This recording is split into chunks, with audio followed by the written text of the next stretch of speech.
exploring the possibility of nuclear. I think we have stated that publicly. But we have no specific, we are technology agnostic. We have no specific sourcing that we feel will be the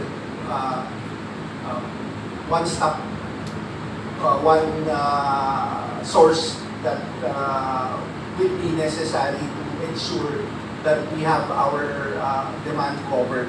Importante yung various strategy, sourcing capacities that we can get from various sources, which includes RE, solar, gas, nuclear, and hydro, and whatever it is that we can still utilize to cover our requirements moving forward. At padagdag ko lang yung binanggit ni Sir Sid kanina, no? Every distribution utility and electrico has what they call your power development plan.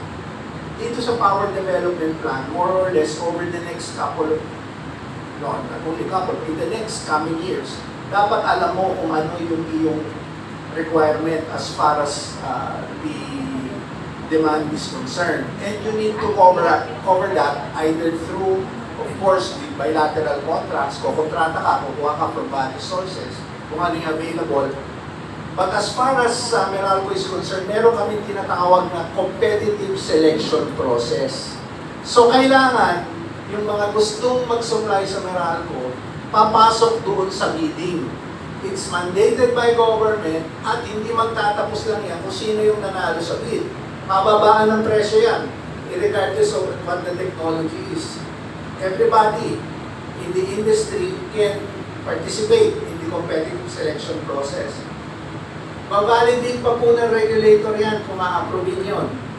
That is the only time they can supply to us. Bakit po bidding?